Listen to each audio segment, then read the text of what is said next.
பகுத்தறிவு பகலவன் தந்தை பெரியாரை பற்றி கூறும் பொழுது புரட்சி கவிஞர் பாரதிதாசன் அவர்கள் சொன்ன வரிகள், தொண்டு செய்து பழுத்த பழம் தூய தாடி மார்பில் விழும், மண்டை சுரப்பை உலகுதொழும் மனக்குகையில் சிறுத்தை எழும். பெரியாருடைய மனக்குகையில் எழுந்த சிறுத்தை தான் இந்த திருமாவளவன். ஆனால் எழுச்சி தமிழர் திருமாவளவன் என்ற சிறுத்தையின் மனக்குகையில் எழுந்தது முத்துக்குமார் என்ற கரும் புலி. ஒரு சிறுத்தையின் மனக்குகையில் ஒரு புலி எழுந்திருக்கிறது, அதுதான் முத்துக்குமார் என்ற கரும்புலி. முத்துக்குமார் உள்ளிட்ட அனைத்து தியாகிகளுக்கும் என்னுடைய வீர வணக்கத்தை செலுத்திக் கொள்கிறேன். சாதி ஒழிப்பே தமிழ் தேசியம், அதை பற்றி இங்க ரொம்ப அருமையா வகுப்படுத்தாரு டாக்டர் தாயன்பன் அவர்கள், மருத்துவர் அவர்கள்.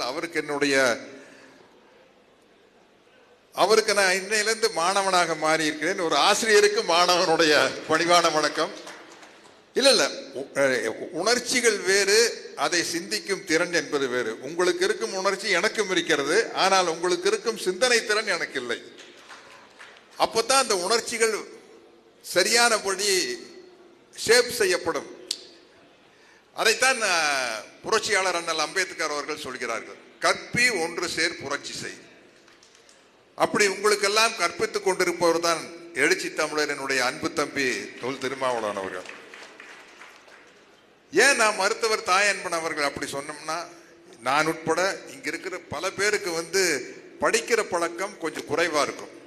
ஆனா இன்னைக்கு உங்க எல்லாருக்கும் சொல்லிக்கிறேன், இந்த செல்போன் வந்ததுக்கு அப்புறம் கேட்டு நம்ம தெரிஞ்சுக்கலாம்.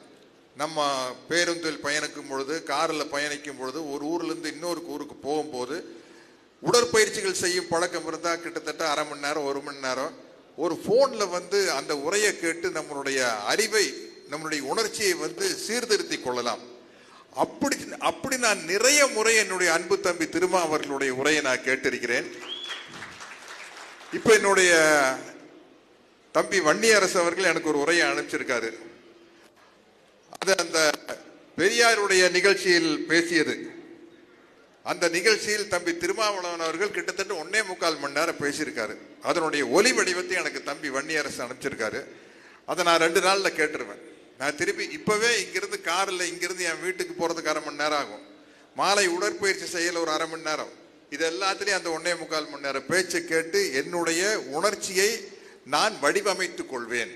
அதுதான் ரொம்ப முக்கியம். வெறும் உணர்ச்சிகள் இருந்து பத்தாது, உணர்ச்சிகளை வடிவமைக்க நாம் கற்றுக்கொள்ள வேண்டும். அப்படி வடிவமைக்க கற்றுக்கொள்வதற்கு நாம் புரட்சியாளர் அண்ணல் அம்பேத்கர் போன்று, இப்பொழுது நான் தைரியமா சொல்றேன், புரட்சியாளர் தம்பி தொல் திருமாவளவனை,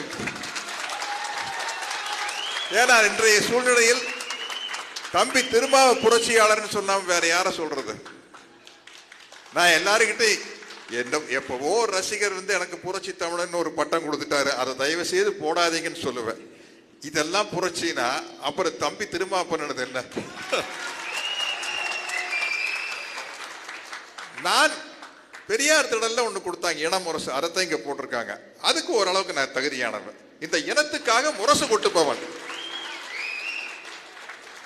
முரசு கொட்டுறவன் போருக்கு போக மாட்டான். நீங்க நல்லா யோசிச்சு பாருங்க. முரசு கொட்டுறவன் முரசை கொட்டிட்டு ஷூட்டிங் போயிடுவான். களத்துல நிக்க இன முரசுதான். இந்த முரசு இனத்திற்காக தம்பி திருமாவளவனோட நின்று முரசு கொட்டிட்டு ஷூட்டிங் போயிடும். நாங்க கலை போராளிகள், அதுக்கே ஆள் கிடையாது.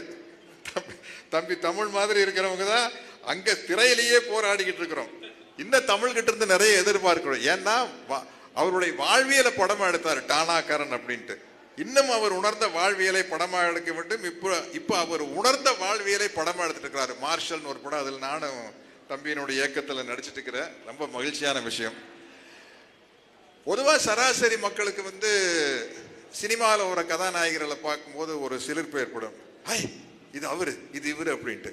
அப்படிப்பட்ட ஒரு சிலிர்ப்பு எனக்கு வேலூர் சிறைக்கு ஒரு முறை போயிருந்த பொழுது, வேறொரு நிகழ்ச்சிக்காக போயிருந்த பொழுது, தம்பி பேரறிவாளனையும் முருகனையும் சாந்தனையும் பார்க்கும்போது ஏற்பட்டது. பேரறிவாளன், முருகன், சாந்தன் மாதிரி. இன்னைக்கு இந்த மேடையில் நம்ம ரவிச்சந்திரன் அப்படிங்கிற மாதிரி அவரை பார்க்கும்போது ஒரு மகிழ்ச்சி ஏற்படுது. ஏன்னா எவ்வளவு பெரிய இப்போ சிறை அப்படிங்கிறத நினைச்சு பார்க்கும்போது நம்ம விளையாட்டு போல சொல்லிட்டோம், மருத்துவர் 1.5 வருஷம் சிறையில் இருந்தார் அப்படின்ட்டு. அப்படி தம்பி திருமாவர்கள் எத்தனையோ வருஷம் சிறையில் இருந்திருக்காரு. ரவிச்சந்திரனை பற்றி சொல்லவே வேண்டியதில்லை. அதனால அந்த உணர்ச்சியை நாங்கள் வேடிக்கை பார்த்து தெரிஞ்சுக்க முடியுதோடைய உணர்ந்து தெரிஞ்சு கொள்ள முடியாது. நமது இளம் சேகுவாரா அவர்கள் பேசும்போது அதை பற்றி அருமையாக சொன்னார். ஏன்னா இன்னைக்கு சரி, நம்ம தமிழ் தேசியம்னு பேசி எந்த பிரயோஜனம் இல்லை. சாதி ஒழிப்பே தமிழ் தேசியம். அது இல்லாத வரைக்கும் ஆணவ படுகொலை அப்படிங்கிற பேர்ல ஒரு தமிழன் தான் இன்னொரு தமிழனை வெட்டுகிறான். அதற்கு காரணம் சாதிதான். அவன் ஒரு சீனாக்காரனோ ஜப்பான்காரனோ வெட்டல. சாதி என்ற வெறியின் காரணமாக ஒரு தமிழன் தான் இன்னொரு தமிழனை வெட்டுறான். அதனால இந்த சாதி ஒழிப்பே தமிழ் தேசியம். அந்த சாதி ஒழிப்பே தமிழ் தேசியம் என்ற முழக்கத்தை இன்று கரும்புலி முத்துக்குமாரின் நினைவு நாளில் நாம் சபதமாக ஏற்போம். தம்பி திருமாவின் தலைமையில். நன்றி, வணக்கம்.